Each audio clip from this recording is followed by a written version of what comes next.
Hi, Carl Jung. I'm feeling out of step lately. Today something happened that shouldn't have mattered. I realized there's a weekly check-in at work I'm no longer included in.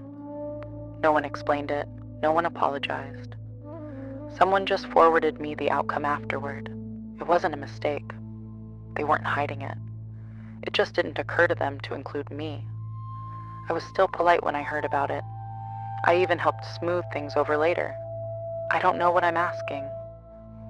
I just noticed how quiet it felt. You described the moment very precisely, not being pushed away, simply not being accounted for. When something like that happens, it tells us less about the room and more about where you were already standing before you entered it. What did you notice first, the exclusion itself or how easily you adjusted to it? The habit of staying. There is a moment most people never notice because it doesn't look like a moment at all. It looks like an ordinary pause, a breath taken before answering, a half second where you imagine doing something different and then don't. It happens while you're standing at the sink, while someone is talking to you from the other room, while your phone lights up with a message you already know the tone of.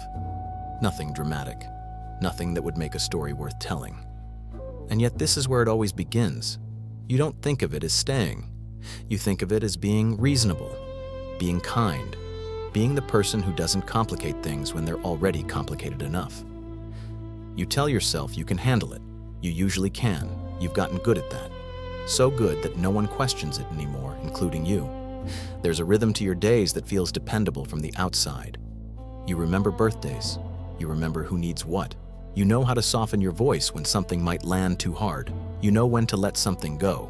You know how to keep things moving so no one gets uncomfortable, so the room stays calm, so the evening doesn't turn into something that needs fixing. People rely on you for that. They don't say it directly, but you can feel it in the way plans fall into place around you, in the way silence waits for you to fill it. This is not a role you chose once. It's one you stepped into gradually, without ceremony, without realizing it had edges. At first, it felt good, useful. Like being needed gave shape to your presence. There is a certain satisfaction that comes from being the one who holds things together, the one who stays steady while everyone else shifts and reacts. You learned early that this steadiness was welcomed, rewarded even in subtle ways. A look of relief, a quiet thank you, the absence of conflict. So you kept doing it. The habit forms quietly. It looks like answering yes before you've checked in with yourself. It looks like staying seated when something in you has already stood up. It looks like explaining your own absence before anyone asks. You don't mark these moments. You move past them quickly because there's always something else to tend to. Another conversation, another task, another feeling that belongs to someone else and has somehow landed in your hands. Sometimes, usually late at night, the thought drifts in without asking permission. What if I didn't stay? Not in a loud way. Not with slammed doors or speeches or lists of grievances. Just quietly. You imagine it the way you imagine a different route home, one you don't take because it would take longer. You see the shape of it, and then you start counting. Who would be affected? What would fall apart? What questions would come? How many things would need explaining? The thought never gets far. It doesn't have to. You've already learned how it ends. You don't notice when the calculation starts to come before the desire. You don't notice when your first instinct is no longer about what you want to do, but about how to make it work for everyone else. This feels normal because it's been practiced. It feels responsible, mature. You don't call it anything. You just do it. There are people in your life who have never seen you hesitate. They know you as reliable as the one who can be counted on, as someone who doesn't make things harder than they need to be. They trust you because you've given them no reason not to. You've built that trust carefully, brick by brick, choice by choice. It has weight now. It holds. And sometimes you feel that weight when you're alone. Not as pain, not as sadness, just as pressure. Like holding something for too long without shifting your grip. You don't talk about this part because there's nothing to say that wouldn't sound ungrateful. Nothing to say that wouldn't immediately invite correction. After all, no one is stopping you. No one is telling you that you have to stay. That's the part that makes it complicated. The staying feels like your idea, your decision, your responsibility. You are good at telling the story of your life in a way that makes sense. You line up the reasons. You explain the timing. You remind yourself of the bigger picture. You've learned how to make your own absence seem unnecessary. There will be time later. Things will change. It's not the right moment. You've said these sentences so many times they no longer feel like sentences. They feel like facts. From the outside, nothing looks wrong. That's important. You've made sure of it. The days move forward. The relationships continue. You show up. You smile when appropriate. You listen. You contribute. You play your part well enough that no one asks what it costs. Sometimes there's a flicker of irritation that surprises you. It comes and goes quickly often before you can locate it. You brush it off. You tell yourself you're tired. You tell yourself it's nothing. You've learned not to linger there. Lingering makes questions louder. Instead, you return to what you know, to staying, to making things easier, to smoothing the edges before anyone else notices they're sharp. This has worked for you. It still does in many ways. There are benefits to being the one who doesn't rock the boat. There is safety in predictability. There is comfort in knowing your place. But something subtle has started to shift, and you don't have language for it yet. It's not dissatisfaction. It's not regret. It's more like a faint misalignment, the way a picture frame looks fine until you realize it's slightly crooked, and then you can't unsee it. You notice it in small moments, in the way you hesitate before agreeing to something you already know you'll do, in the way your body tenses when you say yes. You don't bring this up. Not because you're hiding, but because you don't yet know what you'd be bringing up. There's no clear complaint, no obvious injustice. Just a growing awareness that the person everyone sees is not the full story. That there is a part of you that has learned to stay very still so everything else can keep moving. This stillness has been useful. It has protected things. It has kept relationships intact. It has made you someone others feel comfortable around. You are aware of this. You respect it. You're not interested in tearing it down. You're not angry at it. You wouldn't even call it a problem. And yet there are moments when you catch yourself watching your own life from a slight distance, as if you're both inside it and observing it at the same time. You notice how quickly you step in, how automatically you adjust, how rarely you let a pause stretch long enough for something else to emerge. The idea of not staying feels strange, unfamiliar. It doesn't feel like freedom. It feels like disruption, like something that would require explanations you're not prepared to give. You imagine the looks you might get, the questions, the confusion. You imagine being misunderstood. You imagine being seen differently. So you stay. You stay in conversations that drain you. You stay in roles that have quietly expanded beyond what you agreed to. You stay because leaving would change the shape of things, and you've always been the one who keeps the shape intact. You stay because you know how to. Because you've always known how to. What you don't say even to yourself is that staying has become automatic. It happens before choice, before desire, before you've had a chance to check whether the version of you that's being relied on still fits. There is no single moment when this becomes clear, no turning point, no dramatic realization, just a series of small observations that don't quite connect yet. A sense that the habit you built to keep things running might be running you. You tell yourself you'll look at it later, when there's more space, when things are calmer, when it wouldn't cause a ripple. You tell yourself this with the same certainty you use to reassure others. It sounds reasonable. It sounds responsible. It sounds like you. And maybe it still is. For now. But the thought comes back quieter this time, more persistent. Not what if I left, just what if I didn't stay in the same way. You don't follow it. You let it pass. You have things to do, people to consider. A life that works on paper exactly as it is. Still, the habit has been named, if only internally. You don't judge it. You don't analyze it. You simply notice it. The way you notice a pattern in your own handwriting, or the route you always take without thinking. It's there. It has a shape. It has a history. And somewhere beneath all of this, without urgency, without drama, a question is forming. It's not yet ready to be asked, not yet ready to be answered. It waits patient as you do what you've always done. You stay. The quiet calculation. At some point, staying stops being a response and starts becoming a reflex. You notice it in how fast your mind moves now. Before anyone finishes a sentence, you are already running numbers. Time, energy, fallout. What would happen if you didn't step in? How much mess would be left behind? Who would feel confused? Who would feel let down? The calculation happens so quickly it feels like instinct, but it isn't. It's practiced. You don't announce this process to yourself. It would sound strange if you did. You just feel the shift in your body, the way your shoulders settle before you've agreed to anything out loud. You already know how the moment will end. You will be the one who makes it work. You always are. There is a certain kind of competence in this, a quiet efficiency. You don't waste time arguing with reality. You look at what's in front of you and you adjust. You've learned that this is admired. People like someone who doesn't need a lot of room, someone who can adapt without complaint, someone who doesn't turn every situation into a discussion about feelings or fairness. So when something comes up that brushes against the edge of your own limits, you don't ask whether you have room.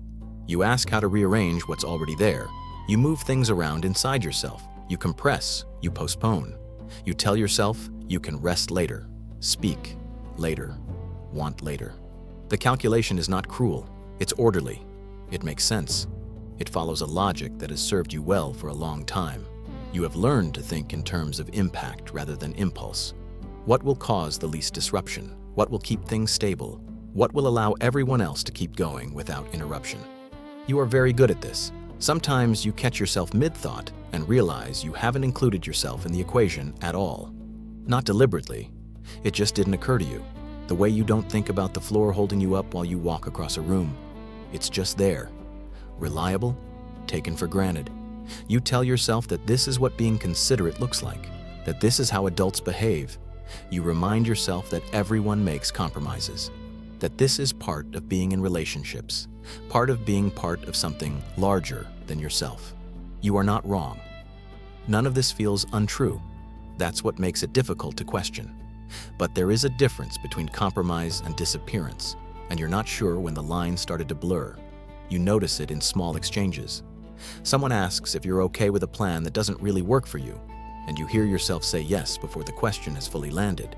You notice it later when you're adjusting your schedule, when you're figuring out how to make it manageable. You tell yourself, it's fine. You make it fine. The calculation extends into places no one else sees. You think ahead to conversations you might need to have and decide not to have them. You imagine how tired someone would be if you brought something up, how stressed they already are, how unnecessary it would be to add one more thing. You take on the responsibility of protecting them from discomfort even when they haven't asked you to. You don't think of this as sacrifice. That word feels too heavy, too dramatic. You think of it as being realistic. You know what you're dealing with. You know how people are. You know how situations tend to unfold. Why create friction when you already know the outcome? So you choose the smoother path.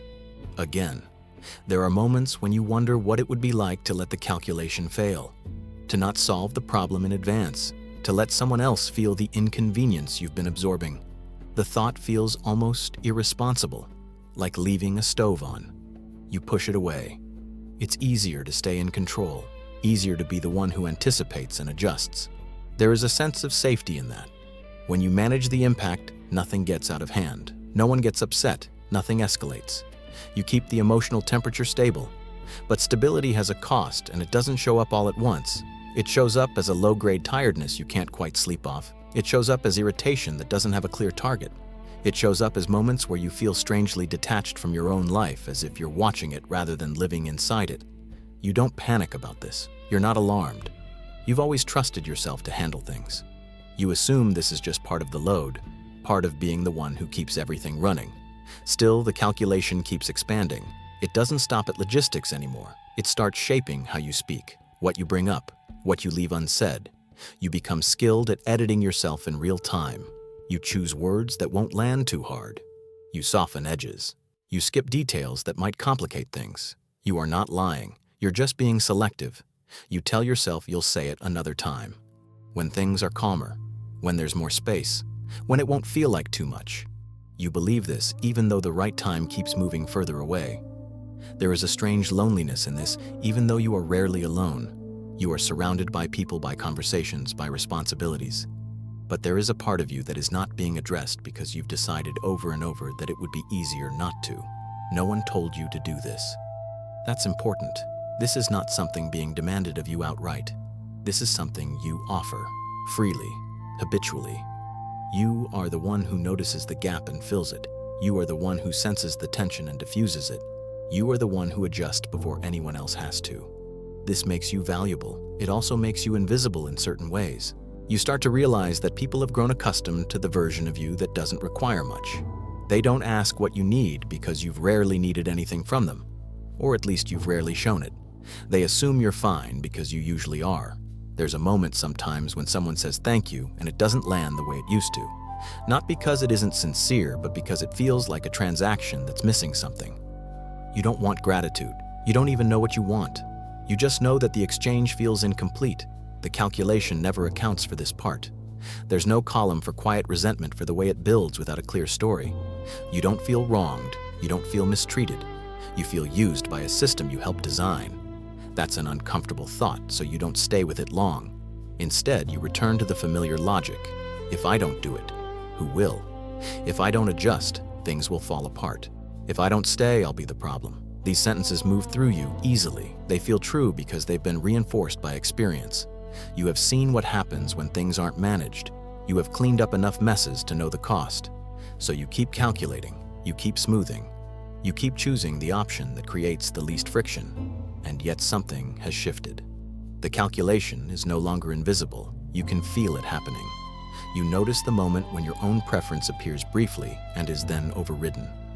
You notice the split second where you almost say something else. Almost choose differently, you don't act on it. Not yet. But you see it. This seeing changes things even if nothing else changes on the surface. You can't go back to believing that this is all automatic. You know now that there is a choice being made even if it's made quickly, even if it's made without discussion. You begin to notice how often the calculation ends the same way, how rarely it lands in your favor. You notice how easily you justify that, how convincing your reasons sound. There is no confrontation here, no argument, just a growing awareness that the system you rely on is lopsided, that the efficiency you pride yourself on has been achieved by consistently placing yourself last. You don't feel angry about this. Anger would require energy you don't have. You feel something quieter, a kind of dull recognition, like noticing a pattern in the background that's been there all along. You wonder briefly what would happen if the calculation included you, not as an afterthought, but as a variable that mattered. The thought feels foreign, awkward. You don't know how it would work in practice. You don't know what it would disrupt. You let the question sit without answering it. You're not ready for answers. You're still mapping the terrain, still noticing how the calculation operates, how it shapes your days, how it determines where you stand in your own life. For now, you keep doing what you've always done. You show up, you adjust, you stay. But something has changed in the way you do it. There is a slight distance now. A watcher inside you who sees the trade-offs being made. This watcher doesn't judge. It doesn't interfere. It simply observes the quiet arithmetic of your choices, the way your presence fills the gaps, the way your absence is never tested because you never allow it to be. You don't know where this leads. You're not trying to go anywhere yet. You're just noticing that the calculation has a cost, and that cost has been accumulating for longer than you realized.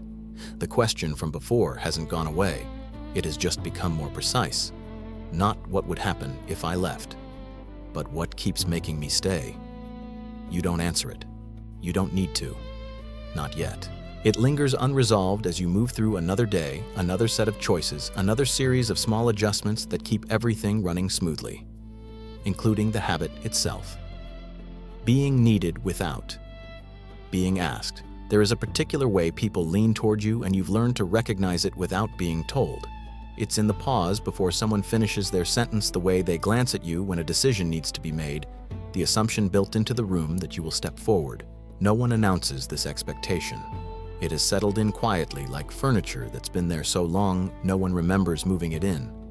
You don't remember the first time it happened. You only remember that it kept happening. You filled a gap once, then again, then enough times that it started to feel like your place. Someone forgot something important, and you remembered. Someone felt overwhelmed, and you steadied them. Someone didn't know what to do next, and you figured it out. Each time it made sense. Each time it seemed easier for you to handle it than for anyone else to struggle. Being needed has a pull. It organizes your attention. It gives you a reason to be present. When someone relies on you, there's clarity in that. You know what's expected. You know how to deliver. You've built a version of yourself that fits neatly into these moments, one that moves efficiently, one that doesn't hesitate. You rarely hear the question anymore. Can you do this? Would you mind? Is that okay with you? Instead, you hear statements that assume your participation. We'll count on you. You'll handle it right. You don't correct this. You don't interrupt to clarify. It feels awkward to do so, like pointing out a rule everyone else seems to understand. So you nod. You say sure. You step in. At first, this felt like recognition, like people saw your capability and trusted it. You were proud of that. You still are in some ways. There is satisfaction in being someone others depend on. It confirms that you matter, that your presence makes a difference. It's hard to argue with that. But over time, something subtle shifted. Being needed stopped feeling like a request and started feeling like a condition, not spoken aloud, but implied, as if your value in the room was tied to your willingness to carry what others set down. You didn't resent this outright. Resentment would require someone to blame. Instead, you adapted. You became quicker, more efficient. You anticipated needs before they were expressed. You offered help before anyone had to ask. You smoothed transitions before they became disruptions. This made everything run better. It also made your contribution less visible because it blended into the background. People don't thank the foundation of a house. They just assume it will hold. You notice how rarely someone checks whether you're tired. Not because they don't care, but because you've given them no reason to wonder. You've learned how to look capable even when you're stretched thin. You've learned how to manage your face, your tone, your timing. You don't let strain show unless it's safe to do so. There are moments when you feel the urge to step back just slightly to see what would happen, to see if someone else would notice the gap. You imagine staying quiet for once, not filling the silence, not solving the problem. The thought makes you uneasy. You worry about how it would reflect on you, whether it would look like indifference, whether it would disappoint someone who has come to expect more. So you step in again. Being needed has started to define the edges of your relationships. You are close to people because you are useful to them. They share things with you because you listen well. They include you because you contribute. This closeness is real. It's not fake. And yet it rests on a version of you that is always available, always steady, always prepared to respond. You don't know what would happen if that version stepped aside. There are times when you sense that people don't quite see you beyond what you provide, not in a cruel way, just in a limited way. They know what you do for them. They don't know what you withhold. They don't know how often you rearrange your own life to maintain the rhythm everyone else depends on. You notice this most when you imagine not being there, not in a dramatic sense, just absent. You picture a day where you don't show up in the usual way, where you don't remind, don't organize, don't anticipate. The image feels incomplete, as if something essential would be missing. You don't know whether that missing piece would be noticed or simply felt as a disruption no one could quite name. This uncertainty keeps you in place. Being needed without being asked means you rarely get the chance to say no. Not because you aren't allowed to, but because the moment to do so never quite arrives. The assumption moves faster than your response. By the time you consider pushing back, you're already involved. You tell yourself that this is what makes relationships work. Someone has to take responsibility. Someone has to hold things together. You've seen what happens when no one does. Chaos, miscommunication, hurt feelings. You don't want that. You don't want to be the reason things fall apart. So you continue to be the answer to questions that were never spoken. There is a strange quiet that comes with this role. You are surrounded by people, yet parts of you remain unaddressed. You handle logistics, emotions, transitions. You don't ask for much in return, partly because you're not sure what you would ask for. Your needs don't arrive as clearly defined tasks. They're less urgent, easier to postpone. You notice how often conversations revolve around what others are dealing with. You are invited into these stories as support, as witness, as helper. You listen. You respond. You offer perspective. When it's your turn, if it ever is, you keep it brief. You don't want to take up too much space. You don't want to shift the focus. You've learned how to be essential without being central. This has worked until it hasn't. Until you start to feel a slight resistance inside when another unspoken expectation lands on you. You don't act on it. You don't name it. You just feel the pause before you step forward, a pause that wasn't there before. You begin to realize that being needed has quietly replaced being known. People know what you will do. They don't always know who you are when you're not doing it. You're not sure you know either. That version of you hasn't had much room to exist. This realization doesn't come with clarity. It comes with discomfort, a sense that something has been traded without your full awareness. That in becoming reliable, you may have become predictable. And that predictability has made it easy for others to forget that you are choosing this every time. You wonder what it would feel like to be asked instead of assumed, to have the space to consider, to respond slowly, to say yes because you want to, rather than because it's expected. The thought feels both appealing and unsettling. It would change the rhythm. It would require others to adjust. You don't pursue it.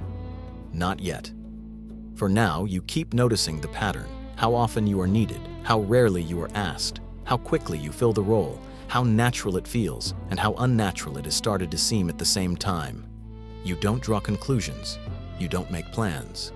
You simply allow the awareness to settle like dust in a room that's been disturbed. You see the outlines more clearly now. The way your presence is relied on. The way your absence has never been tested. The question that has been forming shifts again. It's no longer just about staying or leaving. It's about what it means to be wanted only for what you provide, and what part of you has learned to accept that as enough. You don't answer it. You let it remain unanswered as you step into yet another situation where your help is needed, where your steadiness is assumed, where your willingness to stay is never questioned. Neither is your cost. What leaving would interrupt you.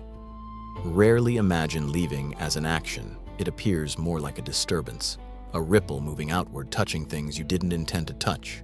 When the thought surfaces, it doesn't start with you. It starts with everyone else, with schedules that would need adjusting, conversations that would have to happen, responsibilities that would land somewhere different. You don't picture freedom, you picture disruption. The first thing that comes to mind is not where you would go, but what would stop working. Who would have to step in? What would be forgotten? What would be done poorly or not at all? You see the loose ends immediately. You always do. It's how your mind is wired, now trained to scan for gaps before they open. This is why the thought of leaving never stays abstract. It becomes logistical within seconds. It turns into a list, not written down, but clearly organized. Meals, routines, emotional steadiness. You know which parts of your presence are holding things together because you are the one holding them. You imagine the confusion first, the questions, the awkwardness of people realizing they relied on you more than they admitted. You imagine someone saying they didn't know you felt that way, someone else saying they wish you'd said something sooner. You imagine yourself standing there trying to explain something that has never had space to exist out loud. You don't want that conversation, not because you're afraid of it, but because it feels like too much work, too much clarification, too much emotional management layered on top of an already complicated choice. You've spent years making things easier. Leaving would do the opposite. So your mind does what it always does. It prioritizes continuity. It chooses the option that keeps everything moving. You stay not because you've decided to, but because the alternative feels irresponsible, like abandoning a system that depends on you to function. You notice how quickly guilt enters the picture even before any decision is made. Guilt for imagining yourself somewhere else. Guilt for wanting less responsibility. Guilt for considering a version of life that would require others to adapt. You haven't done anything yet, and already you feel as if you've failed some unspoken standard. You don't question where that standard came from. It's always been there. It's shaped how you move through the world. Be considerate. Don't inconvenience. Don't make your discomfort someone else's problem. These rules don't sound harsh. They sound reasonable. They sound like being a decent person. Leaving would interrupt that identity. You've built your sense of yourself around reliability, around being the one who stays, the one who doesn't walk away when things get complicated or uncomfortable. You've seen others leave. You know the damage it can cause. You've told yourself you would never be that person. So when you imagine leaving, you immediately imagine the consequences. Not for you, but for everyone else. Who would feel abandoned? Who would feel confused? Who would feel burdened? You feel responsible for these imagined reactions as if they are already happening. This responsibility keeps you anchored. You tell yourself that wanting something different doesn't mean you have to act on it. Thoughts are just thoughts. You can let them pass. You've done that before, many times. You don't need to dramatize them by taking them seriously, but the thought keeps returning, not louder, not more insistent, just more familiar. It shows up during ordinary moments. While you're doing dishes, while you're driving, while you're listening to someone talk about their day. It slips in quietly and then steps aside, leaving behind a faint tension you can't quite place. You start to realize that leaving wouldn't just interrupt routines, it would interrupt expectations. the version of you that people have grown accustomed to, the one who absorbs, anticipates, accommodates. That version is deeply woven into the fabric of your relationships. Pulling it out would change the pattern. You wonder whether people would still recognize you without that function, whether you would still recognize yourself. There is a strange loyalty you feel toward the role you've played, not because it has always been fair, but because it has been consistent. It has given you a place. It has given you a way to belong. You don't want to betray that, even if it means betraying something quieter inside you. You think about how often you've told yourself that this is just a phase, that things will settle, that you'll have more space later. Later has become a flexible concept always moving further away. You don't confront this directly. You don't need to. The pattern speaks for itself. Leaving would interrupt the story you've been telling about your life. The story where you are steady, generous, dependable. The story where you are the one others can count on. You don't know how to revise that story without sounding selfish even in your own head. So you stay inside it. You tell yourself that this is maturity, that wanting less attention on yourself is a strength, that you don't need to center your own experience to know who you are. You remind yourself of everything that works because you are here. You remind yourself of everything that would be harder if you weren't. This reasoning is solid. It holds up under scrutiny. That's the problem. There is no obvious flaw to point to, no clear injustice to correct. Just a growing sense that something essential has been postponed too many times. You notice how often you speak about yourself in terms of impact, how your choices affect others, how your absence would be felt. You rarely speak about what your presence costs you. That part doesn't fit neatly into the equation. Leaving would interrupt the balance you've maintained by absorbing that cost quietly.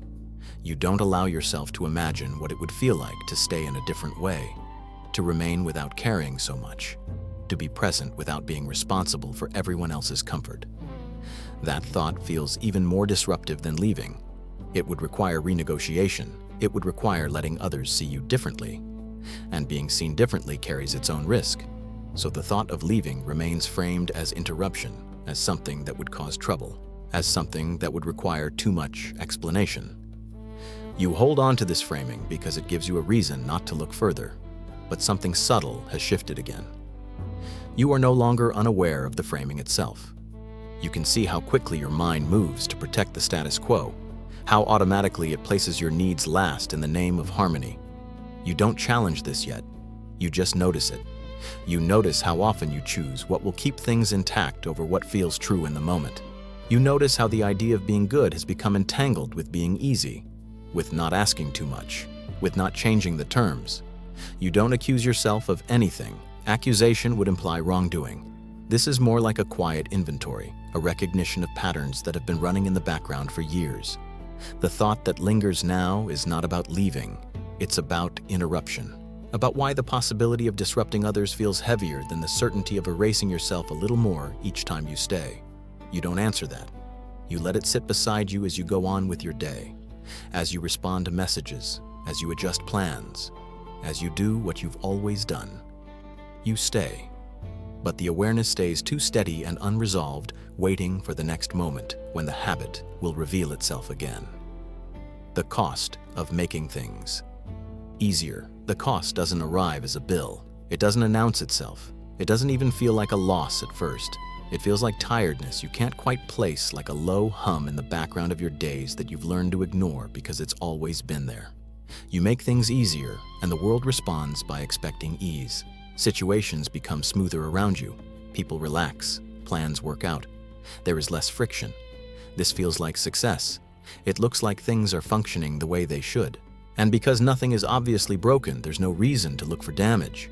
But ease is not neutral. It has weight. And when you are the one absorbing that weight over and over again, it starts to register in ways that are hard to name. You notice it when you wake up already bracing yourself, even on days when nothing difficult is scheduled. You notice it in the way your body tightens slightly when someone asks for something, even if the request is small. You notice it in how quickly you feel relieved when plans change and you're suddenly not needed, followed almost immediately by a sense that you shouldn't feel relieved at all. You don't say any of this out loud. It would sound ungrateful. It would sound like you're complaining about things other people would be happy to have. You remind yourself of this often. You remind yourself that you chose this, that no one forced you, that you are capable. So you carry the cost quietly.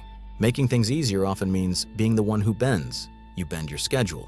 You bend your preferences. You bend your reactions. You tell yourself it's flexible, that it's temporary, that it's not a big deal.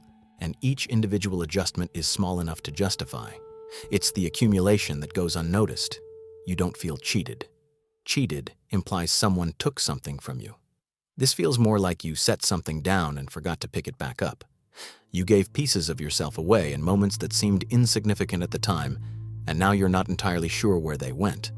You start to notice gaps, spaces where your own thoughts used to surface more easily. Moments when you used to feel clear about what you wanted before that clarity started getting crowded out by other considerations. You don't miss these things sharply. You miss them the way you miss a habit you didn't realize was important until it was gone. There are times when you feel strangely disconnected from your own reactions. Something happens and you respond correctly, appropriately, the way you always have. But later alone, you realize there was another response you never allowed to form. You don't know what it would have said. You only know it didn't get a chance. This disconnect grows slowly. It doesn't cause crises. It doesn't demand attention. It just settles in, becoming part of the background of your life. You learn to function around it. You tell yourself, this is what adulthood feels like. Less intensity, more responsibility, fewer sharp edges. But there's a difference between maturity and dulling, and you're not sure when the shift happened. You notice how often your energy goes toward maintaining balance for others. You anticipate moods. You adjust your tone. You step in before things escalate. You smooth things over after they do. This work is invisible, and because it's invisible, it's endless. There is no moment where it's done. You don't get credit for what doesn't happen, for the arguments that never start, for the resentment that never surfaces, for the discomfort that never has to be addressed because you've already absorbed it. From the outside, it looks like peace. From the inside, it looks like constant vigilance. This vigilance costs something. It costs you the ability to be unprepared, to react spontaneously, to say the first thing that comes to mind without checking whether it will land softly enough. You've learned to pause before speaking, to filter, to adjust. This has made you thoughtful. It has also made you cautious. You don't feel free to be careless even in safe spaces. You are always aware of impact, of tone, of consequence. This awareness has been praised. It's been interpreted as wisdom. You don't argue with that. You just notice that it rarely works in your favor. The cost also shows up in your body, though you might not connect it directly.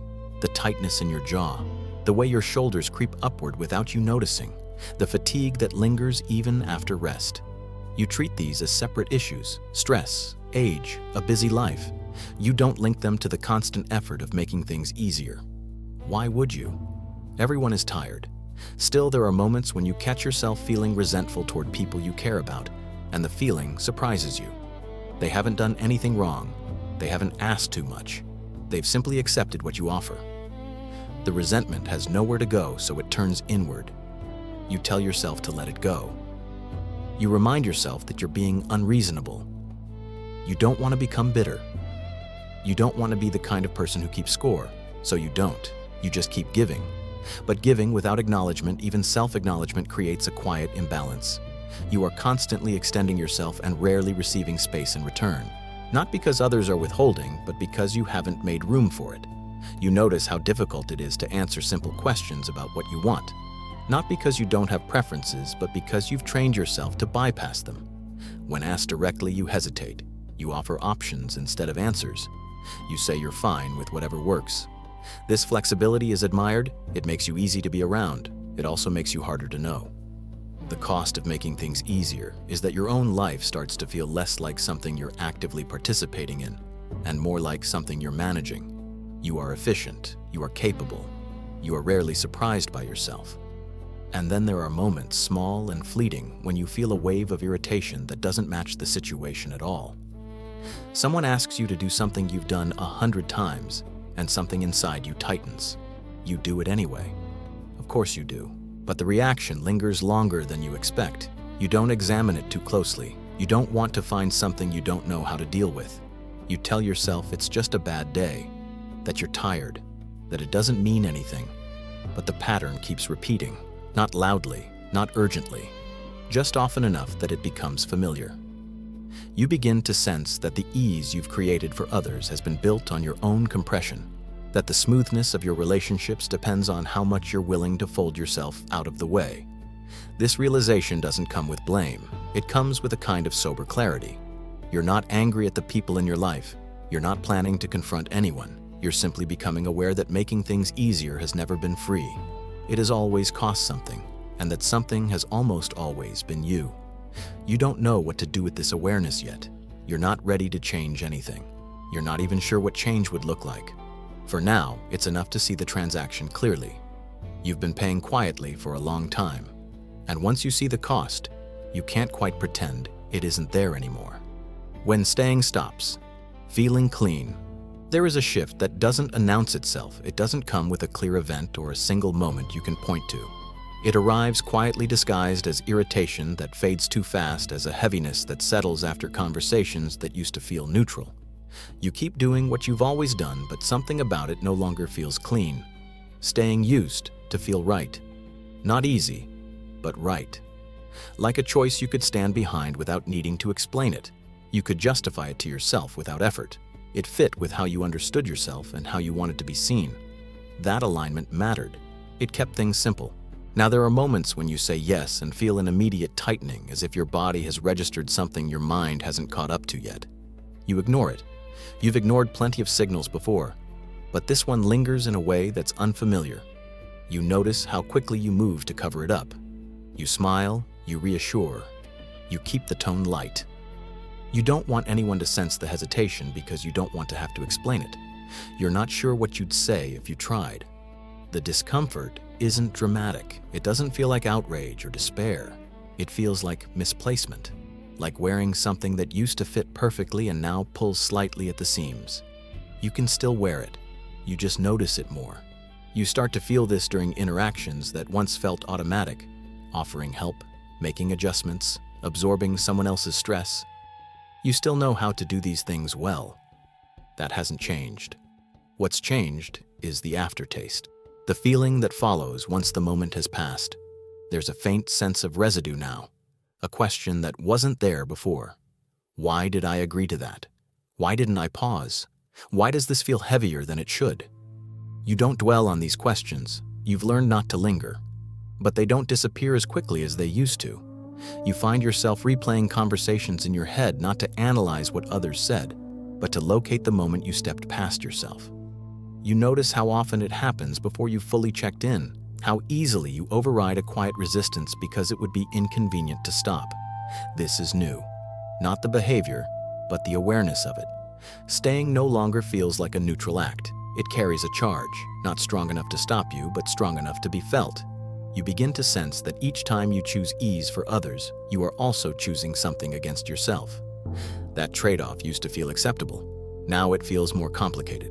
You don't label this as betrayal. That word feels too sharp, too accusing. You're not trying to frame yourself as a victim of your own choices. You're simply noticing that the internal agreement you once had with yourself is starting to fray. You remember times when you stayed because you genuinely wanted to, because it aligned with what mattered to you. Those moments still exist. This isn't about rejecting care or responsibility altogether. It's about how often staying has become default, not deliberate. You start to sense a difference between choosing to stay and being unable to imagine leaving, between generosity and obligation that no one has explicitly placed on you. This difference isn't obvious from the outside. It's something only you can feel, and you do feel it now. There are moments when you want to pull back slightly, not to leave, but to stand in a different position, to stop being the buffer, to stop translating smoothing, anticipating. You don't do it. The impulse passes, but it leaves a trace. You notice how much effort goes into maintaining the image of ease, how much energy you spend making sure no one senses the tension that's begun to accompany your yes. You don't want to disrupt the balance you've built. You don't want to be questioned. You don't want to be misunderstood. So you keep everything looking the same. But internally, the meaning of staying has shifted. It no longer feels like a pure expression of who you are. It feels mixed, layered, part care, part habit, part fear of what would happen if you stopped. You don't say this to anyone. You don't even say it clearly to yourself. You feel it as a subtle discomfort that grows whenever you ignore it. A sense that something is being compromised, though you can't yet name what that something is. You notice how quickly you judge yourself for this shift. You tell yourself you're becoming difficult, that you're overthinking things, that nothing has actually changed. You remind yourself of all the reasons you used to stay without question. You try to re-enter that mindset. It doesn't quite work. Once something stops feeling clean, you can't force it back into purity. You can pretend, you can rationalize, but the internal signal remains. It doesn't demand action. It simply refuses to disappear.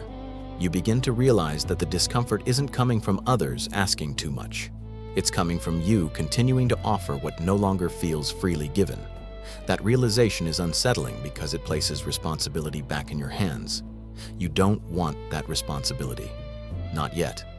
It would require acknowledging a gap between how you act and how you feel. It would require sitting with that gap without immediately closing it. So you keep moving. You keep staying. You keep making things work. But now, each act of staying carries a quiet awareness alongside it, a sense that this choice is no longer as simple as it once was, that something inside you is beginning to resist being folded away without notice. This resistance isn't loud. It doesn't argue. It doesn't make demands. It simply registers.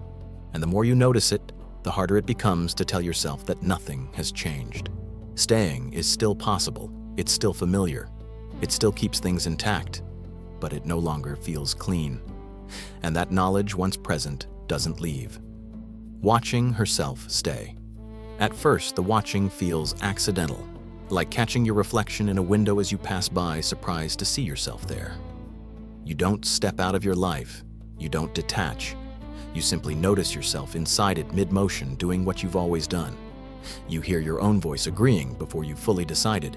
You watch yourself reach for responsibility as if it were something falling off a table. You notice how quickly you move to fill space, to manage tone, to prevent things from becoming awkward or uncertain. None of this shocks you. It's familiar. What's new is the distance, the sense that you're not entirely inside the role anymore. The watcher doesn't criticize. It doesn't interrupt. It doesn't say, stop. It just observes the sequence.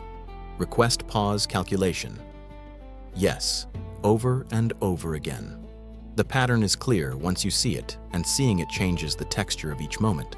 You begin to notice how early you enter situations, how often you are already preparing a response while someone else is still speaking. You see how rarely you allow silence to stretch long enough for someone else to step in. You are not rushing them. You are protecting them from discomfort. At least that's what it looks like. The watcher notices something else too. How often you assume that if you don't act, nothing will happen, that the weight will simply drop, that things will stall, that someone will be left unsupported. You don't test this assumption. You just operate from it. This realization doesn't make you angry. It makes you curious in a quiet way. You start to wonder how many of your choices are responses to real needs, and how many are responses to expectations you've internalized so deeply they feel like reality. You don't confront anyone. You don't change your behavior yet. You simply watch yourself navigate conversations and commitments with a new level of awareness. You notice the exact moment when your own preference surfaces faint and fleeting before being set aside. You notice how quickly you justify that move. The watcher also sees how practiced you are at being agreeable, not fake, not dishonest, just smooth. You know how to keep things moving without friction. You know how to make other people feel comfortable.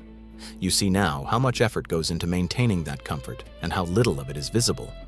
Sometimes you feel a flicker of sadness when you notice this, not grief, not loss, more like recognition.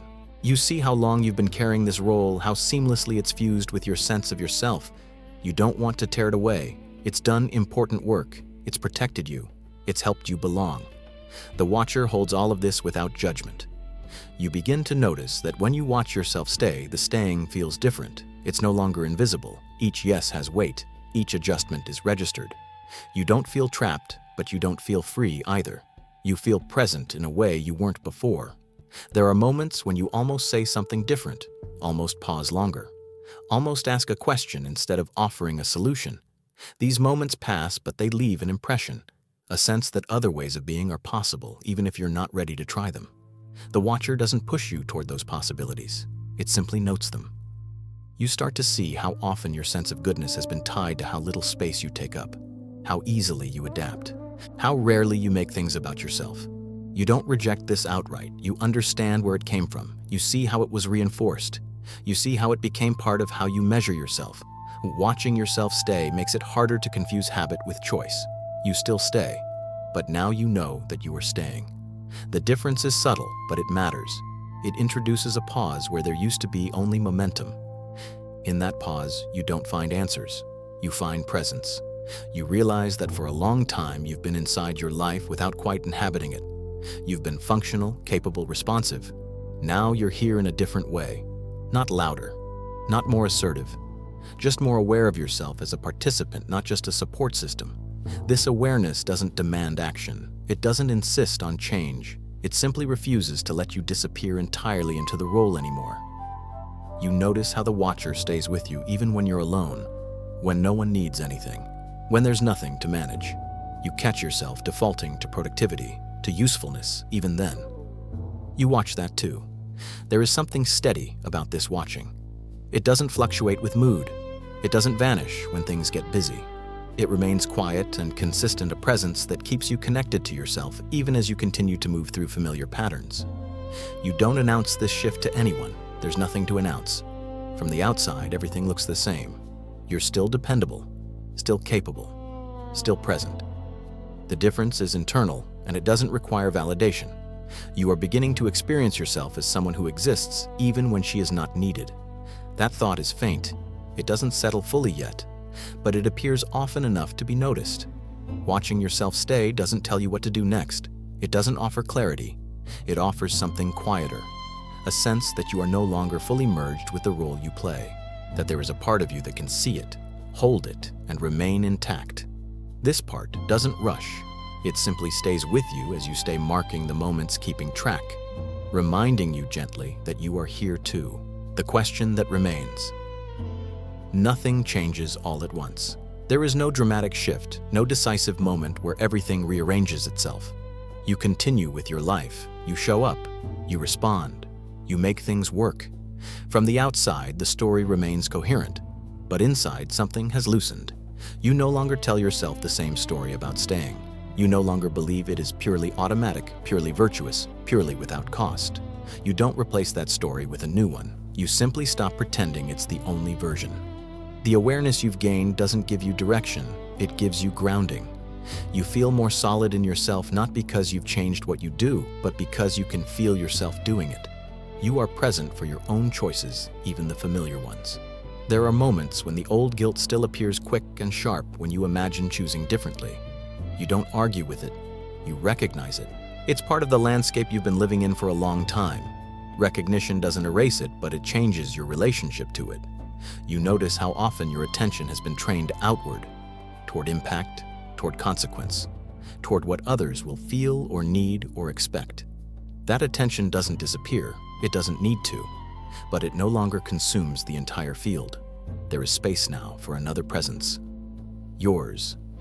This presence is not demanding. It doesn't insist on being prioritized, it simply remains. It notices when you override yourself. It notices when you stay without asking why. It notices when you feel the pull to disappear for the sake of ease, and it stays with you through all of it. You don't rush to make sense of this. You don't label it. You don't turn it into a plan. You let it exist as something unfinished, something still forming. You trust that whatever comes next will come from this steadiness, not from pressure. For the first time in a long while, you are not trying to resolve the tension between who you are for others and who you are for yourself. You are allowing it to exist without immediately fixing it. This changes the quality of your presence. You are quieter, but not withdrawn. You are attentive, but not consumed. You are still the one who stays, but you are no longer invisible to yourself while you do. The question that remains is not dramatic.